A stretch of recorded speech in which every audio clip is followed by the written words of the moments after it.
বন্ধুরা, আমি ঘুরতে এসেছি। এই দেখো আমাদের সুন্দরী, দেখো দেখে নাও, নতুন সুন্দরী দেখেছো? ঘুরতে এসেছি।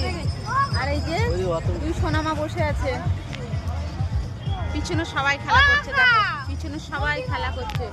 কত লোক দেখো, পার্কের মধ্যে কত লোক দেখেছো? কত লোক, কত লোক দেখো, সবাই বসে আছে, সবাই বসে আছে, সবাই খেলা করছে। আমরাও বসে আছি পার্কের মধ্যে। রাস্তার ওইদিকে কত গাড়ি, কত গাড়ি দেখো, গাড়ি, লোক, কত গাড়ি, কত লোক। আইসক্রিম, এটা অনেক বড় একটা পার্ক। ঘটি গরম, ঘটি গরম খাবে বন্ধুরা? চলে এসো। এই দেখো ঘটি গরম, আমি বলবো কাকা 50 টাকার মাকো সবাইকে ঘটি গরম খাবে বন্ধুরা? চলে এসো, সবাই একসঙ্গে খাবে। না না না, বাই বাই সবাইকে।